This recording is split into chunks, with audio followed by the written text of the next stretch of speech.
Good morning, students. I hope you have read about mixtures and compound. First day I taught you what is element. Next day I taught you what is compound. Then about mixture. Now you know what are the difference between mixtures and compound, no? So let us do first one activity, okay?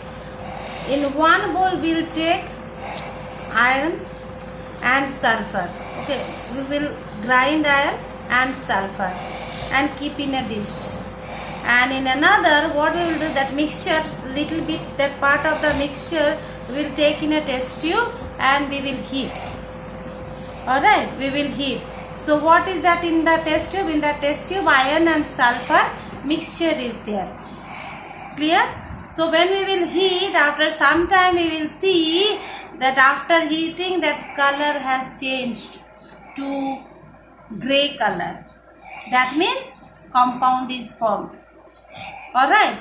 So already we have taken in one dish, we have taken iron and sulfur mixture. Simply we will take some amount of iron pieces and sulfur pieces. Alright, sulfur is yellow in color. We will take and keep in one dish. And in another, from that mixture, we will take some amount in a test tube and we will heat. So after heating, we will get, because when heating is done, then reaction takes place. So iron and sulfur reacts, heated, and give iron sulfide. Compound is formed. Alright, now we will taste both the, in one petri dish we have kept the mixture and in another we take the compound. And then in your book the table is given iron and sulfur, so we will see that. So first we will see appearance, that means the color. So first of all, when we will see both the appearance, so the mixture, in mixture we can see both iron and sulfur is there, they have their own properties. So we can see some brown color we will see, some yellow color we will see in that mixture, okay. But in compound, when the compound is formed, we will see that is grey in color, still grey in color. Alright, next what we will do? In that mixture, we will take one magnet. Alright, we will take one magnet and we will move the magnet in that mixture. So what will happen? Because that is mixture, so components have their own properties. So all the iron particles will be attracted towards the magnet.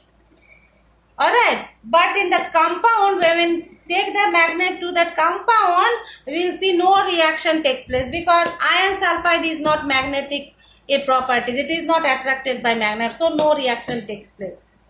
Alright, third what we will do, we will take carbon disulfide. Carbon disulfide in one liquid. Alright, it is one liquid. So when we will take that, we will dissolve the carbon dioxide in that mixture.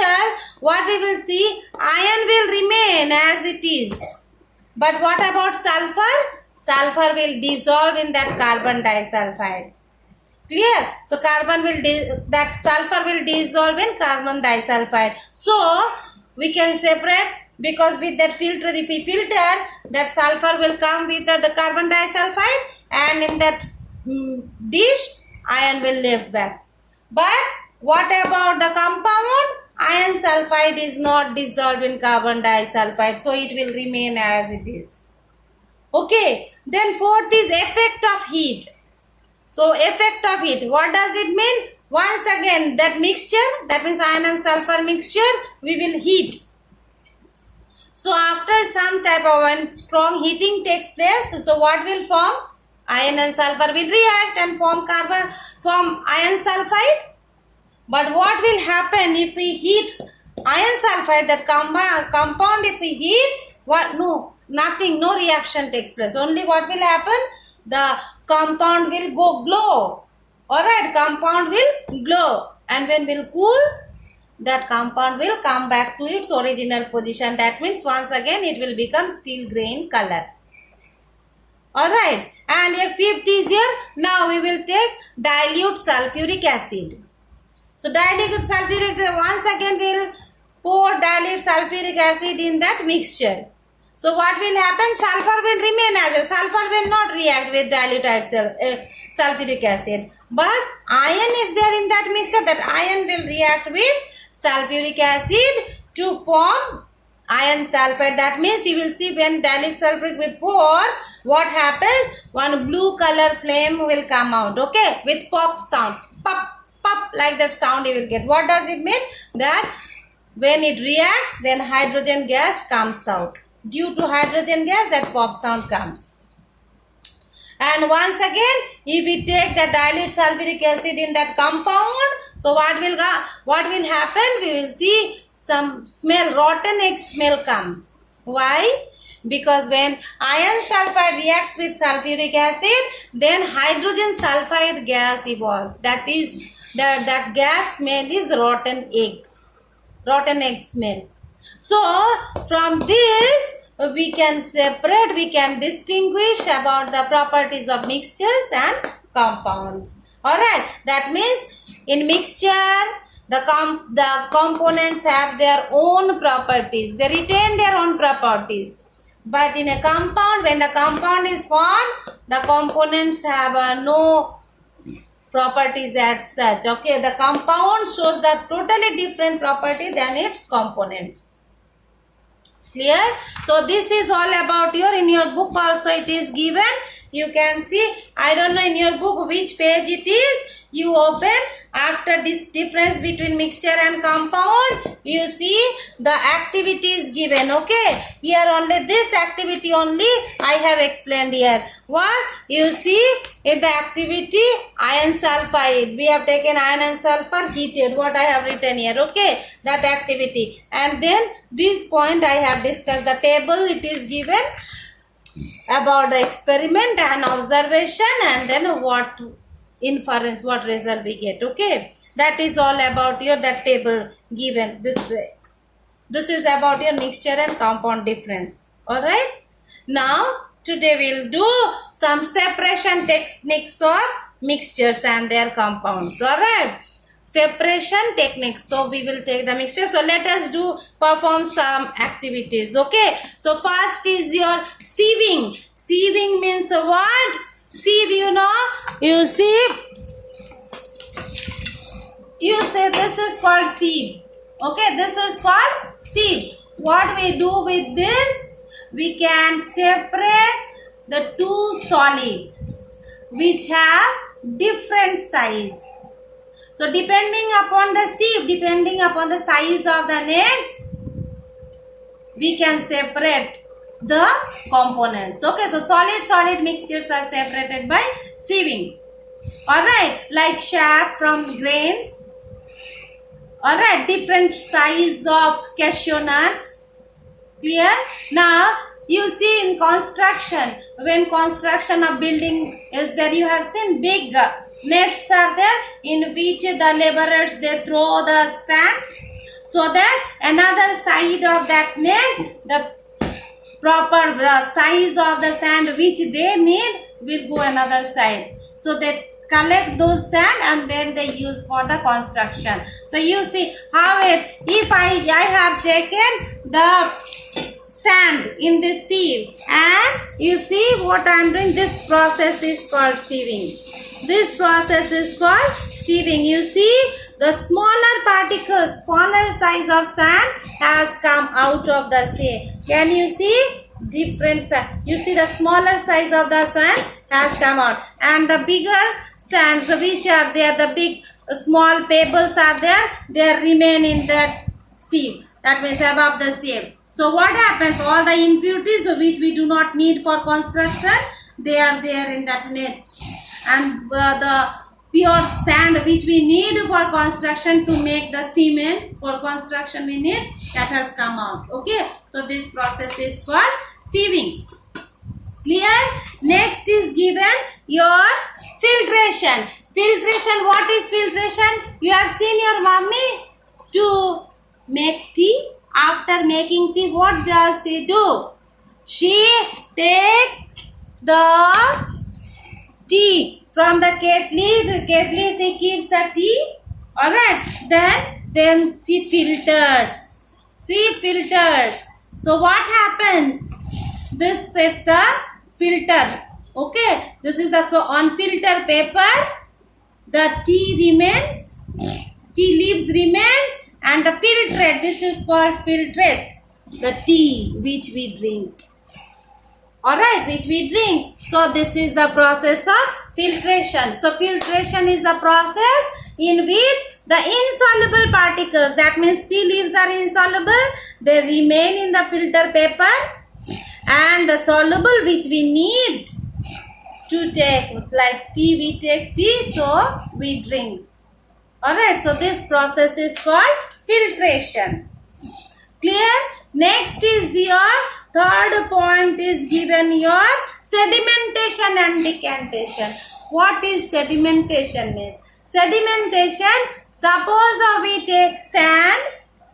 Sand, you can see sand in this plate, sand is there. Sand is insoluble in water. Yes or no? Sand is insoluble in water. So if we take sand and then we pour water in sand, what will happen? We keep it for some time. So what will happen? All the sand particles will settle down. All the sand particles settle down. So this process of settling down of the insoluble particles is called sedimentation. Can you see? The insoluble particles settle down. So the process of settling down of the insoluble particles, this process is called sedimentation. Clear? And what is decantation? You see, after sedimentation is for all the insoluble particles are settled down, the above the top only the pure water is there. So what we will do, we can separate this pure water. Slowly we will pour this water, you can transfer this water in another beaker. In another beaker we can transfer. So this process, you see here no sand is there. Can you see any sand particle there? No. So this process is called decantation. So sedimentation is followed by decantation. Clear? And then your magnetic separation. What is called magnetic separation? So magnetic separation, we use magnet. We use magnet. Okay, you see in my hand one magnet is there. And this magnet is full clean. Nothing is there and no iron particle is there. Sometimes you can see if you take this magnet near sand, you see sometimes in sand many iron particles remain. Okay, so if we move this magnet in this sand, all the iron particles will come and attract in that magnet because iron is attracted by magnet. So this is called magnetic separation. So you can see now that in this magnet some very small iron particles you can see. Alright, full fast it was full clean. Now in my hand some particles have come. What does it mean? This means that iron is attracted by magnet. So iron particles can be separated by magnetic separation. So in magnetic separation we use magnet. Alright, and finally is your evaporation. Evaporation, what is the meaning of evaporation? We'll take some amount of sugar in a dish. Alright, we will take some amount of sugar in a dish or in a bowl and then we will heat. We will boil, we will heat. So when full boiling, full water will no water will remain in your karai or bowl in which you are heating that sugar solution. When full water evaporates, you can see that sugar has turned into black color because sugar becomes carbon. Sugar becomes carbon. So in that case, in that way, we can separate solid from the liquid. Alright, so these are some processes to separate solid mixture. So let us have a look. So what is that? You see I have written here. So first is what? The process of the first is what you see? Sieving. Sieving is a process in which we can separate sap from grain, or different sizes of grains we can separate. So sieving is what? This sieving. This is the process of sieving. Next, filtration. After preparation of tea leaves are separated from tea and then we drink tea. That is filtration. Sedimentation and decantation. So sedimentation, this is sedimentation, settling of insoluble, and then decantation. That means from the top of this water, this mixture, the pure clean water is separated. That is called sedimentation and decantation. Then magnetic separation. Magnet is used to separate iron particles from any mixture. And evaporation means soluble impurities. Soluble impurities are there, so they are, the solution is heated, so full liquid will evaporate, leaving behind the solid bag. So these are some of the process of separation of solid liquid or solid mixture. Solid liquid insoluble mixture, solid mixture, solid liquid insoluble mixture. Magnetic separation, iron is separated, and insoluble means solid liquid, solid is soluble in water. With this I finish my chapter. So you read the chapter thoroughly. You have any doubt, you ask me. Okay, so with this chapter is finished. So what we'll read? You will read first, I said, activity. So iron sulfur mixture heated, and then the table is given what I discussed. Alright, 5 points about the appearance, behavior with carbon disulfide, then with your sulfuric acid. Alright, then about the effect of it, all these 5 points you will read. And then separation of mixture and then from their components. Thank you.